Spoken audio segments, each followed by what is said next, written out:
everyone. Happy Friday, happy February, and most importantly, happy Black History Month.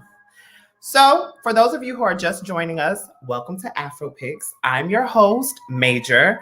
And if this is your first time tuning in and you're like, what is AFRO-PICKS? AFRO-PICKS is a new virtual talk series brought to you by the Caribbean Cultural Center African Diaspora Institute that highlights emerging filmmakers and films set in the communities of the African diaspora. So today, for those of you who don't know, we will be talking to filmmaker that is behind the documentary Through the Night, Loira Limbal. But before you meet her, let me tell you a little bit about her. Loira Limbal is an Afro-Dominican filmmaker and DJ interested in the creation of the art that is nuanced and revelatory for communities of color. She is the Senior Vice President of Programs at Firelight Media. Limbal received a BA in History from Brown University and is a graduate of the Third World Newsreel Film and Video Production Training Program. She is also a Sundance Institute Fellow. Let's give a round of applause for Loira Limbal. Hello, hello. I'm super excited to talk to you. First of all, I must say, I don't think I knew what I was getting myself into when I saw your film. It was so touching. So many emotions erupted while I was watching this film in a good way, right? You know, but I think the conversation when it comes to like childcare and all of these things, like for me, I'm not a parent, so I'm an uncle. But I don't think I think about childcare and the struggle it must be for a lot of American mothers, fathers, parents in general that are just trying to find affordable healthcare and trying to work and trying to be a good mother or father, a good parent, and also work, you know? So I just want to say thank you so much for shedding light on this topic, because I don't think perhaps I'm wrong, but I don't think if you're not a parent, then you don't think about these things. It's like, this is so important when we talk about think about legislation and where money goes and things like that. So thank you. Oh, thank you. Thank you for the kind words. I mean, it's great to know that you were touched, and that the film resonated, even though, as you say, you're not a parent yourself. So thank you for that. No problem. And I mean let me just be quiet. And I want people to see the trailer and then we'll come back. Okay.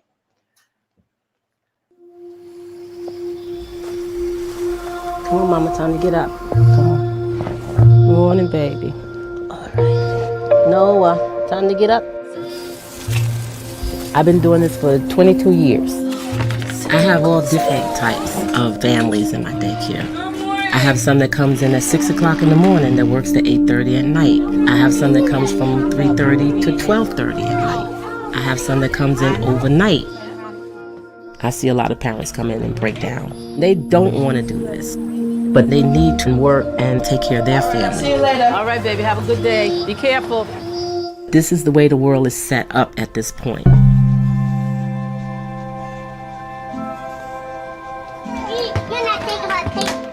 I never really thought of overnight childcare till I had to use it.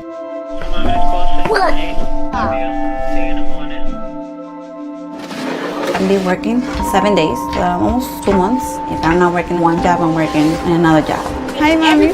Merry Christmas. Merry Christmas. Love you guys very much. It's not just a job. Turn your sheet over. This is really our life. My children, ever since they was the age of 2 years old, they had to share me with other children. I remember my children saying, Mommy, why do they have to come first? Mommy! As parents, you make sacrifices. It's not their fault. So I just do what I can.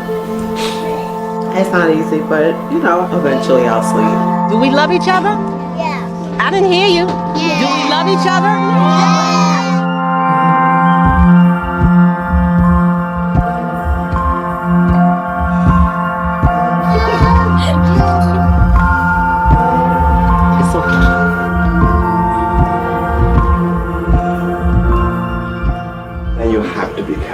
If you continue to have numbness, you need surgery.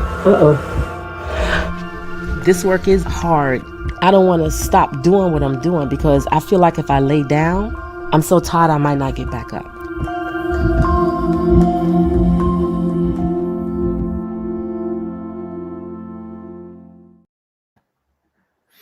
Listen, y'all need to get into this film, okay? Just the trailer alone, I was just like,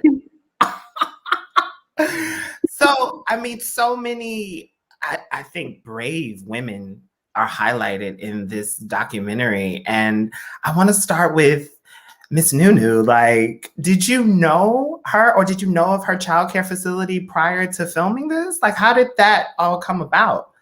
Yeah, sure. So absolutely, I agree with you. They are all brave and, amazing and magic, like literal magic on earth. I actually didn't know Nunu personally. I read an article maybe in 2014, I want to say, about the fact that in the United States, people are increasingly having to work more than one job to make ends meet. Absolutely. And, a lot of those jobs require overnight hours, just like irregular, schedules. And it was asking the question of like, given that reality, who then looks after people's children? And they featured the daycare in this article. And so when I was reading through the article, they talked about Nunu and Patrick, and they talked about a few of the mothers. And I was like reading this article, and it was about people that I didn't know, but it felt like it was You my knew mother's them. story. Yeah, you do. It felt like, sounds familiar. my mother raised us working the night shift, making minimum wage, raised 4 kids in New York City, working as a home health aide. Yeah. So this was just like, I was like, this is the story of so many women and femmes in my community.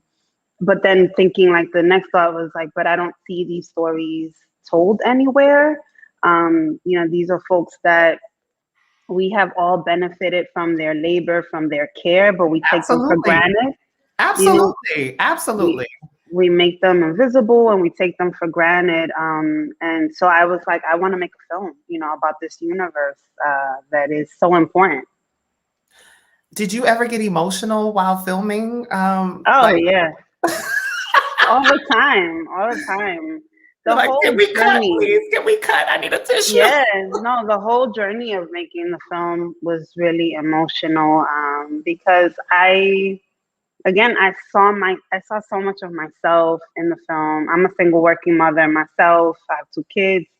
My mother, my aunties, my neighbors, my homegirls. Like, this is literally the story of so many folks in our communities in one way or the other, right? Like, they all sort of have very different life circumstances. So I don't want to kind of reduce them and put them in one, one chunk. But these really are the people that are in, that I've known my whole life. And so something about filming and bearing witness to like their everyday lives, their everyday victories, their everyday struggles, their everyday just, the everyday of it all was often really emotional for me. And in the conversations we would have, they would share things, I would share things, we would all end up crying, we would have to stop shooting, pick back up again.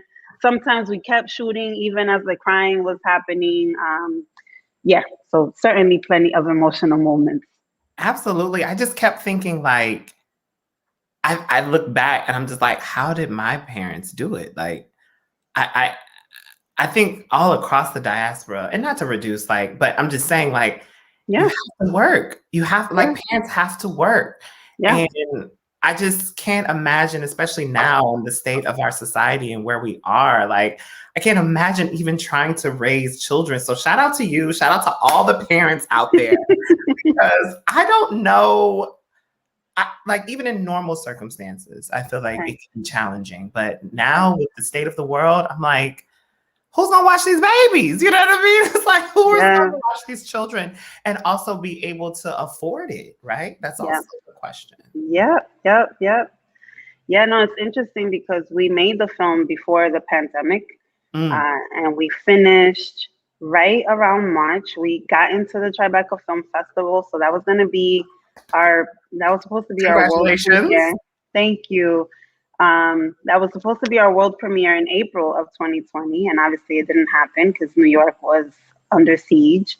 But it's super interesting that the film has been released in this moment, because I like to say, like, there's this COVID-19 pandemic, right? But for these communities, for our people, the crisis has been long-standing, right? It's been a crisis since we arrived on these shores in the Americas. And so, this was already the reality, right? That like someone like Marisol, who's in the film, was working 2-3 jobs throughout the 4 years that we were filming with her because none of her employers wanted to give her full-time hours because they don't want to pay for health insurance, right?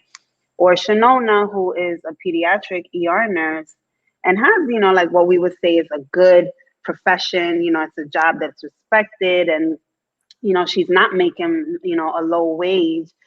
But still, as a single parent, she's like struggling. It's really hard. There's not enough support. And you are kind of told, especially if you're a Black or a Latina single mother, that you're supposed to be able to do it all on your own.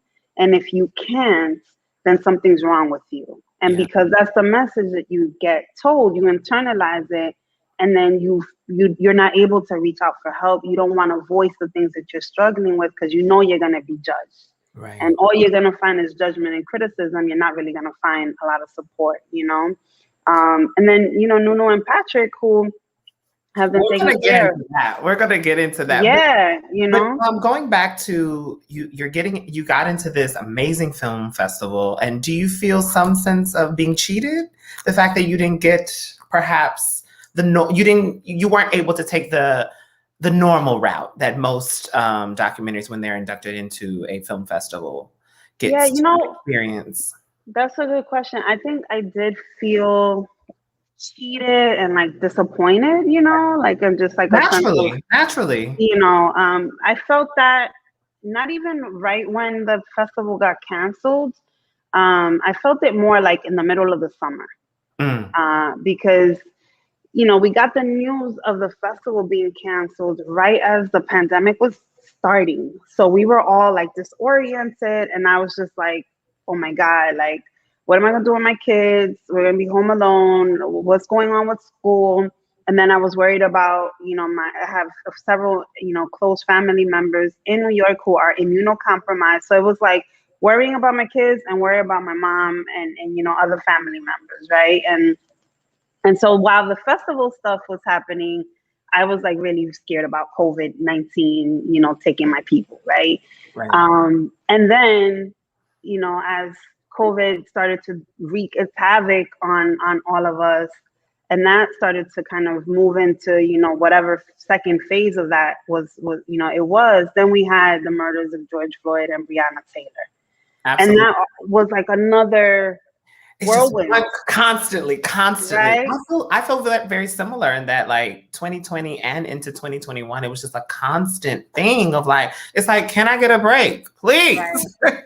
I didn't even like feel the impact of losing the traditional festival release until like late summer, when I had like a little bit of a chance to breathe.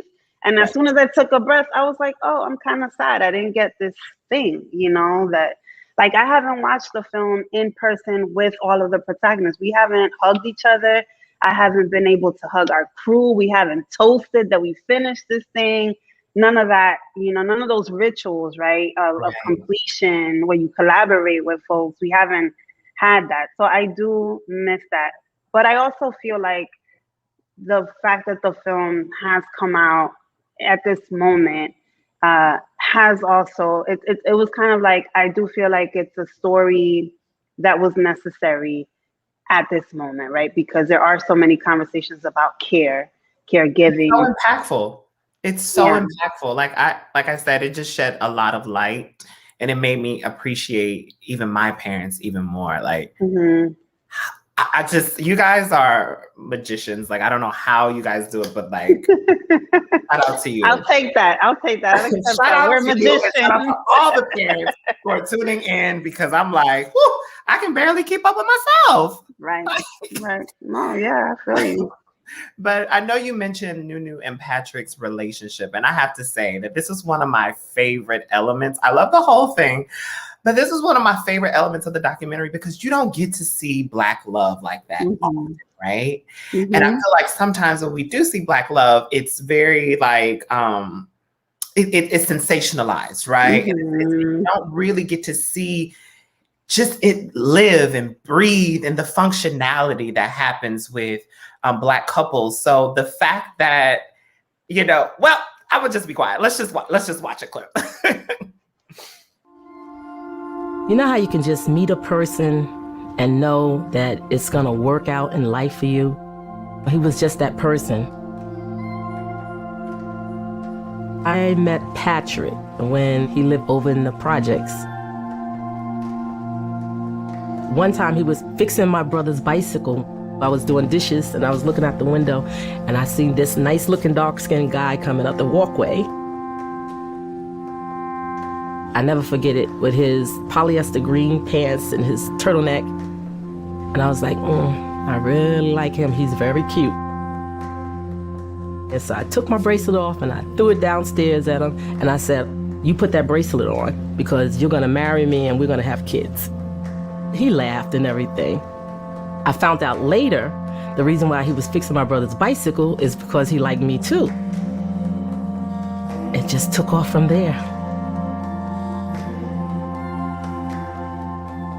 We kind of feed off of each other. We need our spirits lift up too in order to be the people that we are.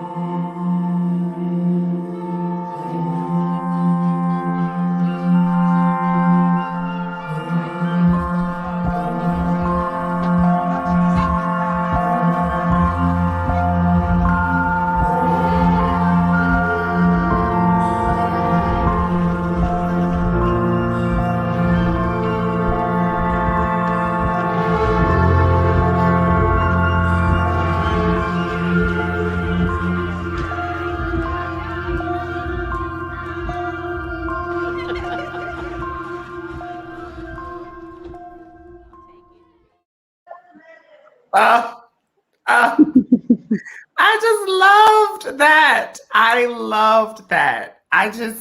What do you feel when you saw that component of the documentary? Like, oh my God, when they pulled out those pictures of themselves as young people, I was just like, and the wild thing that we don't find out in the film is that the picture of Nunu that we see, that gorgeous picture of her, as a young woman, Patrick took. Patrick took that photo of her. Yeah. wow. So, for me, it's, it's the love. It's also the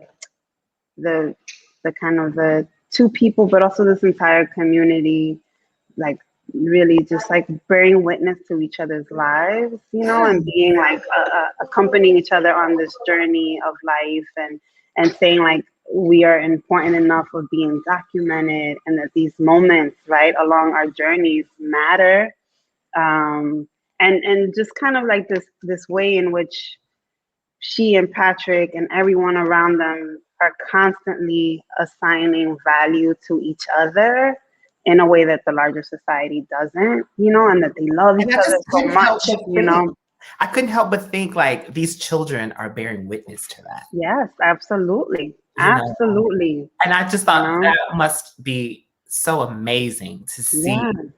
Yeah. Like I said, the functionality of their relationship. I was like, it's beautiful. Patrick is like really he'll be the first one to say she's Batman and I'm Robin. And I'm like happy being the sidekick. Like she is a visionary and I know she's a visionary. And so my role is to, help her vision come to life, and he says that, like he'll say it to everybody. And I think like that's so profound, right? To see that kind of, relationship and that kind of support, in a Black couple. Right. Of their generation also. Right. Because they're not like, also young folks, Yeah. Was that intentional though to showcase that, or you just was like, oh wow, okay? No, it was there. As soon as we started filming, like the more I spent time there, you're kind of picking up on the dynamics and the space and like the personalities and so it was like, well, this is a huge dynamic in the space. It's a huge part, right, of this community. So we have to capture it. It wasn't something that we went into it knowing. A lot of the film, because it's a cinema verite film, was the process of discovery, like as we were shooting, as we were getting to know our protagonists, learning more and more about them, their dreams, their personalities. And then for us, it was like trying to make that legible in cinematic terms, through our lens and our gaze. Absolutely. And I mean, like you shared that story about how Patrick will say that he's Robin and she's Batman, but I like that narrative too, because it kind of makes this whole idea of what a heteronormative marriage should be. It kind of like chips away at like what should be. And ultimately it's just two individuals loving each other. And I think that was another aspect of the doc that I was just like, this is beautiful. I wish we could do more of this. Yeah, exactly. Because all these things exist in our communities, right? Like they all exist side by side. And I think oftentimes the problems with representations of us is that they are really reductionist. It's like we're one thing, either we're like victims, super downtrodden, or we're superheroes. And like the truth of life and human beings is that there's a whole lot of in between. And I think it's a matter of like narrative justice almost for us to get more stories that are just about every day. I love that. Narrative justice. I love that. Okay. I might have to tweet you later. Like that. Okay. I have to ask, watching their relationship, right? Did you take away any gems that you were like, okay? Yeah, well, I ask them all the time, like, what's the secret? Like, what's the secret sauce, y'all? Right. How do y'all do this? Because I have to say, like, yes, like films and documentaries are edited, right? So we, there were people that went in after we shot and we decided we're going to put this with this and showcase this way or whatever. So, there is a certain amount of like manipulation, if you will, for lack of a better term. So and that's real. But also at the same time, like we had the material we had, right? And so the footage is the truth. And we spent a lot of time with them. And I just really saw this relationship between two human beings who are human and complex. And, they have their qualities, they have their flaws, they have all their quirks, they have all their things. But I saw a really healthy relationship, And so I would always be like, yo, so what's the secret? I want to know the secret to this sauce. What would they say? They would often say, Nunu would say, well, it's a lot of communication. It's a lot of communication. The other thing was understanding that when someone is off their center, you're if you peep it, you can't come at the person with the same energy. You have to say, like, I'm going to take one for the team, even if you're wrong and I'm right, I'm gonna kind of stand down because I can see that you're off your center, right? And that happens on both sides. So that there's this kind of like, it's like almost like if you're on a boat and it just kind of tips from side to side and it all balances out. Like no one's keeping score, right?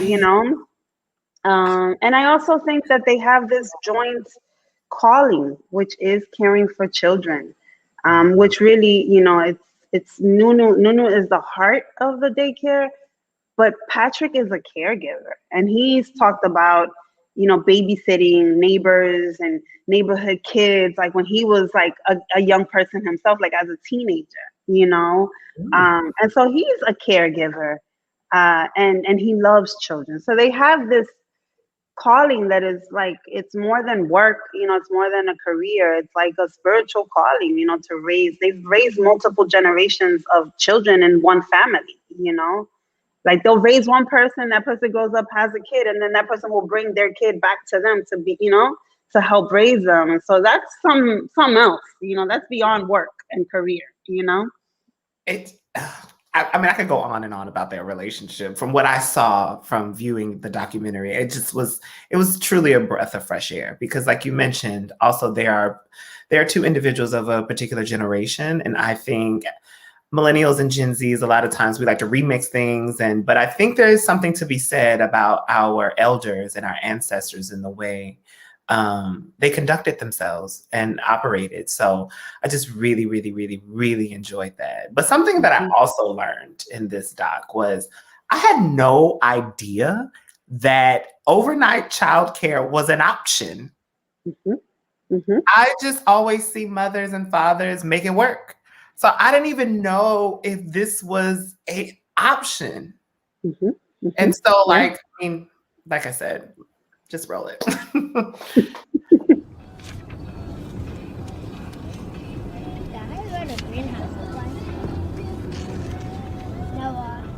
I never really thought of overnight childcare till I had to use it.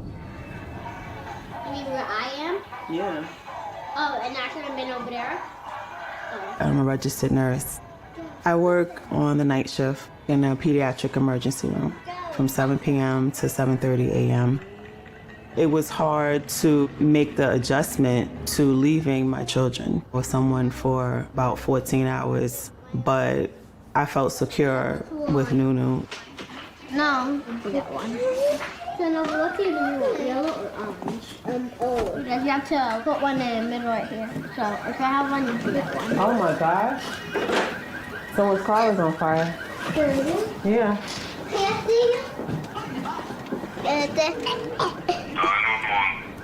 Hi, I'm calling because there's a car on fire across the street from my house. What? You okay? It's too afraid.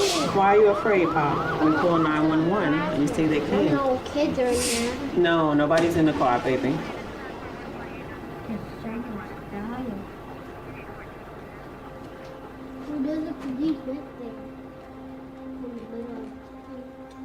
What is rest? During the week and when I'm working, I don't really get a chance to rest. Like take cat naps here and there, but it's not 6 or 8 hours of sleep like the normal person does.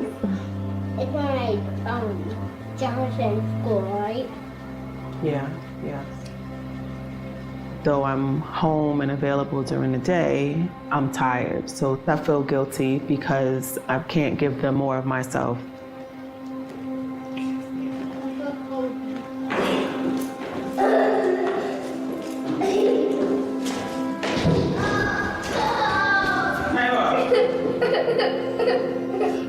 Where's it hurt? Right here.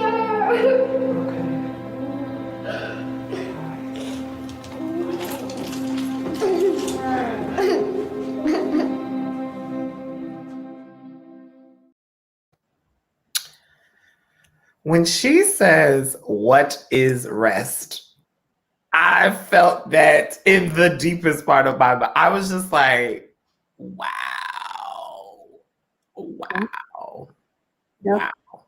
Is this sort of struggle something that you've ever experienced, or to some degree, of like being exhausted? Oh yeah, absolutely. You know, because the thing about when you're a working parent, and especially if you're a single parent, is that there's never like time off.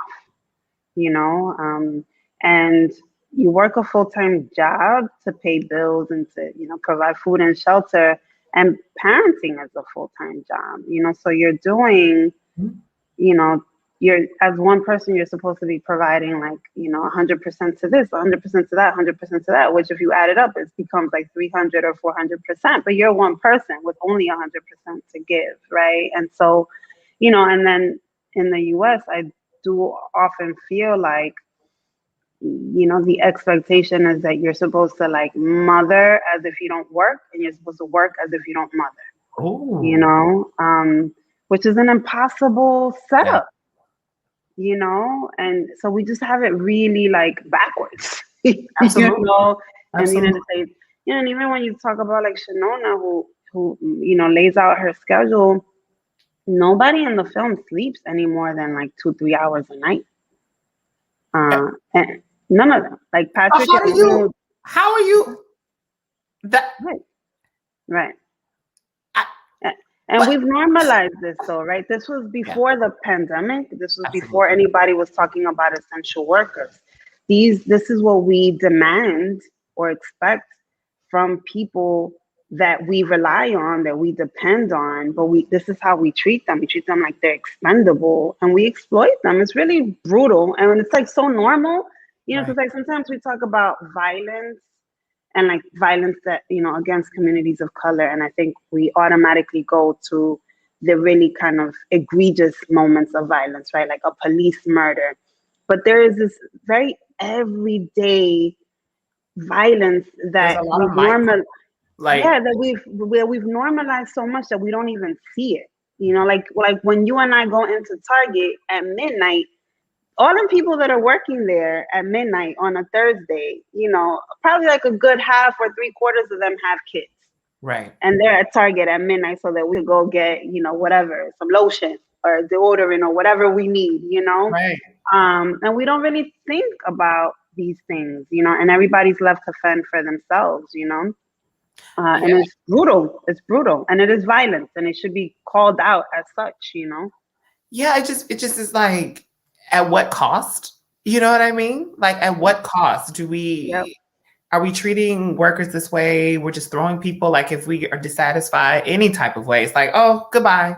And it's like, no, these people have families. These people have responsibilities. These people have things that really rely on them. And I just think all of the pressure, like once again, like I said, I'm not a parent, but even as an adult in this world, in the US, you know, it's just so much like, but my question about the clip that we just saw, did any of the mothers have any help outside of Nunu and Patrick that we didn't get to see? No, that's really their primary help, because so the two mothers that we feature, their families are not in the same city as them. You know, like Shanona's mother is in Florida.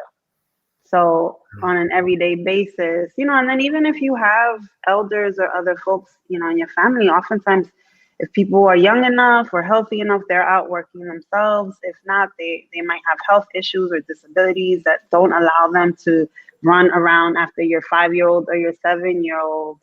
You know, we don't really live in like extended villages type of setups, you know, anymore in the US. So there's a lot of these, you know, families that it's like one person managing, you know, several kids while they're juggling everything. Which seems impossible. It is impossible. It really is. But somehow parents make it work. But that just, when she said, I only get like 2 or 3 hours, I was like, what? Yeah. And none of them sleep more than 2 or 3 hours. I'm like, how is that normal that we have a society where this is what we're demanding of people, that they can't even, like, the sleep is some sort of luxury that only the lucky few have access to, you know? Or that's perverse. Or to take a break, any type of break. Yeah. That is seen as a luxury. Right. No, it's truly perverse. Yeah. It's like, oh, you don't deserve that. Why would you think you deserve that? Yeah. No, we're sick as a nation. We're sick.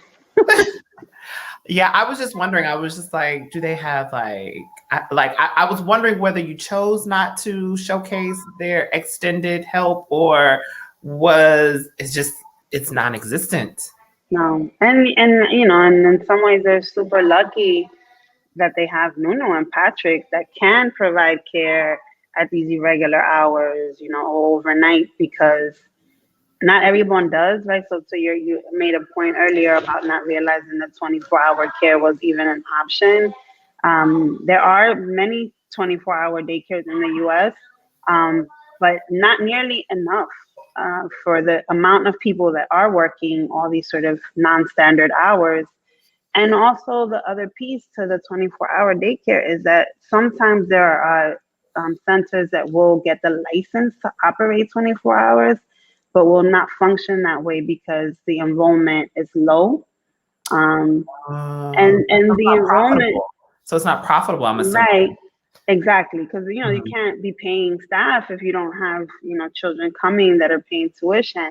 But part of the reason that the enrollment is low is that there's a stigma attached to the idea of having your child sleep outside of your home, at a daycare center. Like we still if you have to work, get to work.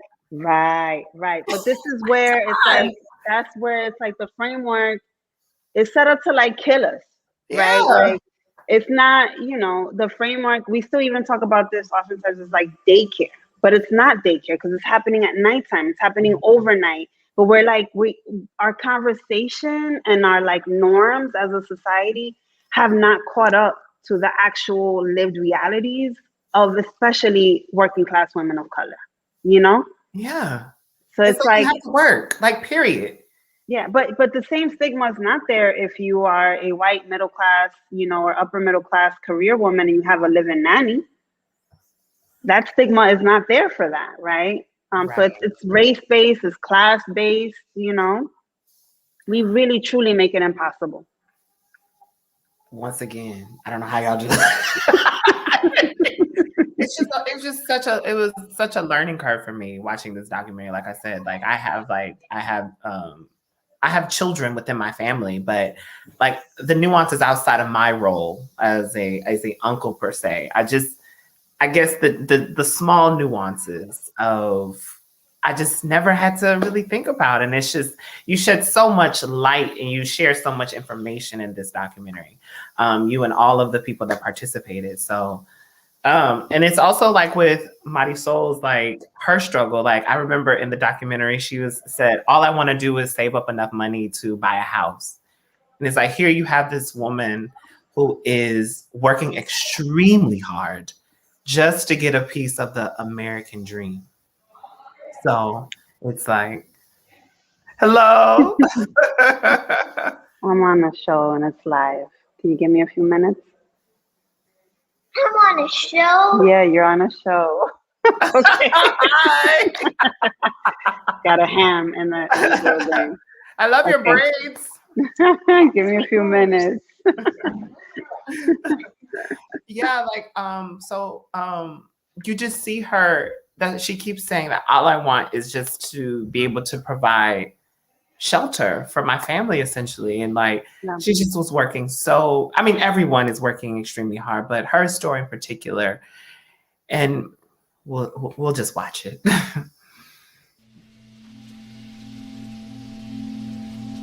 The reality is that I can no longer afford the daycare for my kids. It's in a circle, right? Yeah.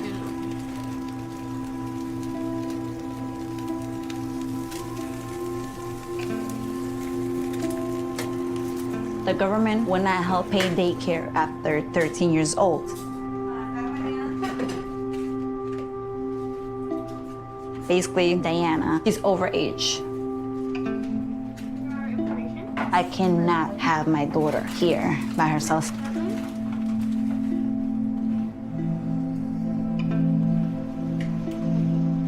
I'm very tired. I've been on a bunch of job interviews, but nothing has worked out.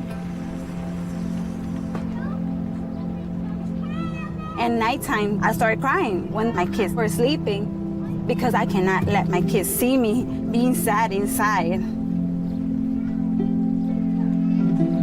I can't reach. Because you're away.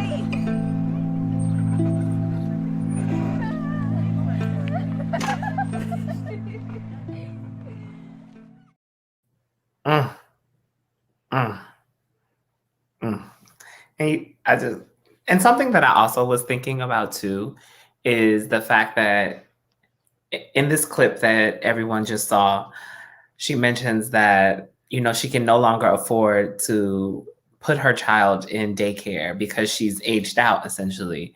And I'm just thinking about like the marginalization of our communities and the violence that people project onto our communities. It starts on that age, they say, right? Mm-hmm. And here you are not supporting a mother, the government I'm speaking of is not supporting a mother that could potentially shield her child from that, but wants to, oh, you can just fend for yourself at 13. How is that? Like, that doesn't make sense to me.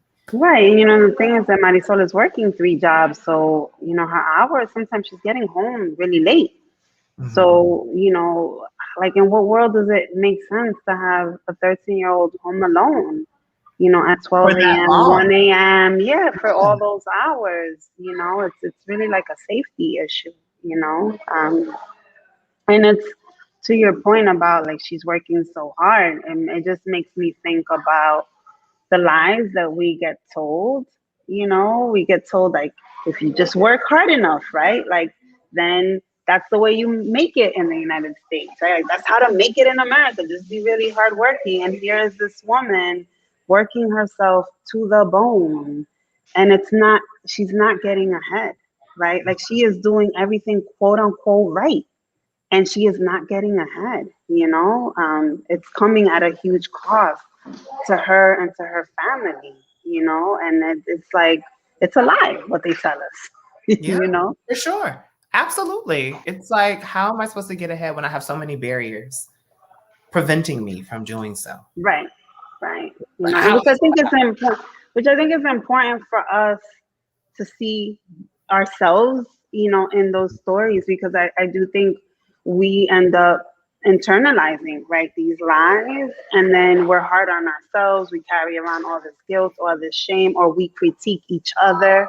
You know, when one of us sort of is able to make it, you know, move forward a little bit or have some progress in life, then we're looking back, oh, well, she didn't make it because she's lazy, you know, or I made it because I worked harder. And it's like, no, you know, and And obviously, yes, everybody's story there's, is different. Everyone's yeah, and story is different. exactly. We can't Obviously, there's compare.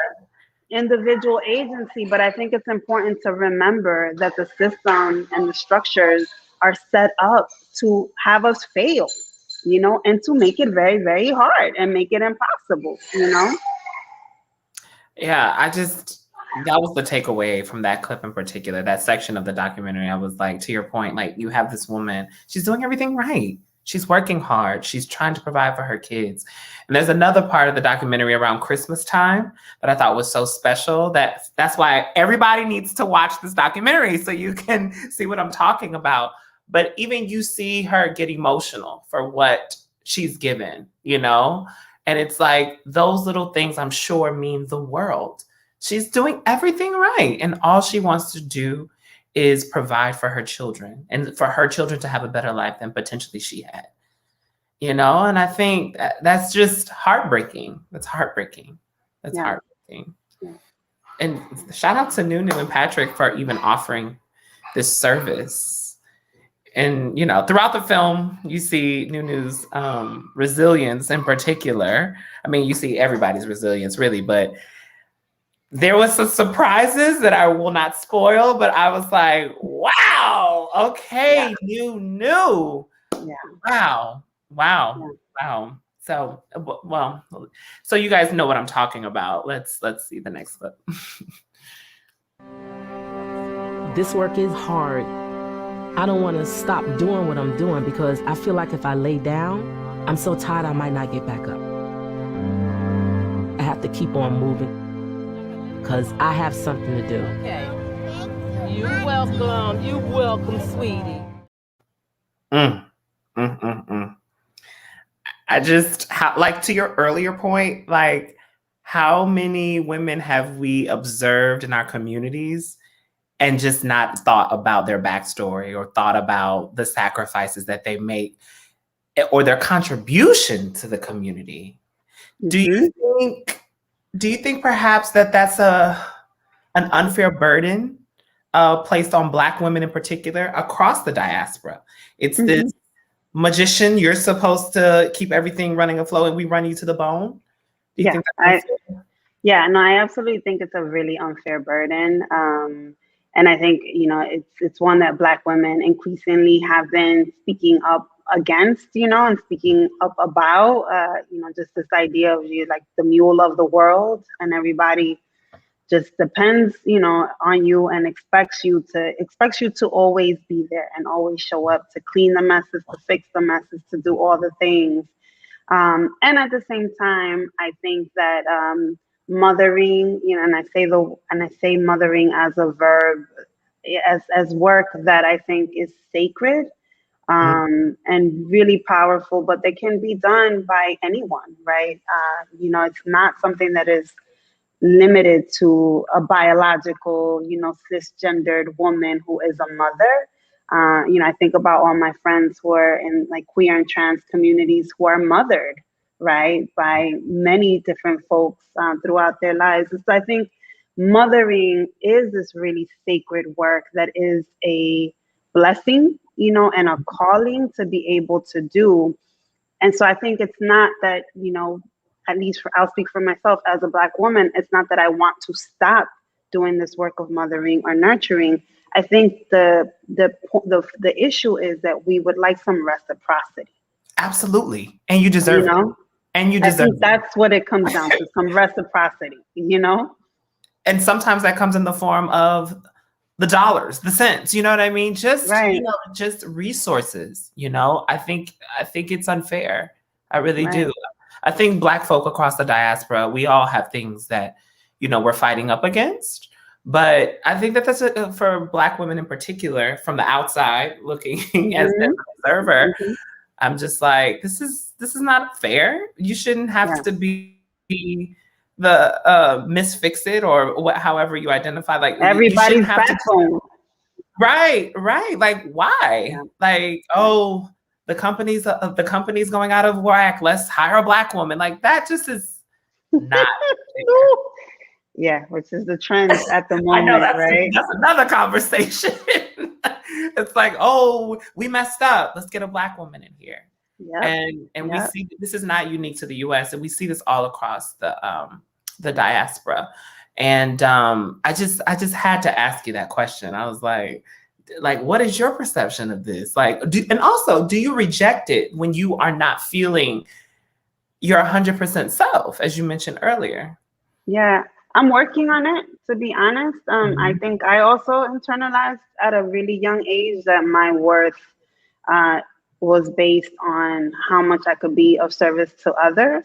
And so I internalized that at a young age, you know, and it's just now. Can you remember like when that light bulb like clicked to be like, oh, this is how I'm going to gain validity in my external relationships. Like this is it. This is my calling. Yeah, well, you know, so I grew up mad poor, you know, in Harlem and the Bronx, and I'm the oldest of 4 kids, and so I was my mother's right hand, and I saw that my mother needed help, and so I became like a caregiver myself at a really young age, and I did it out of love for my mother. I also did it out of a sense of like duty and obligation.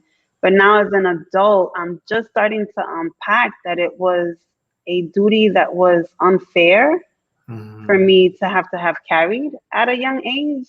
And I think it set me up for some unhealthy patterns and dynamics, you know, to the point where I'm now 42 and the idea of like self-care. 42 where? Like, 42 where? Yeah, boo. 42.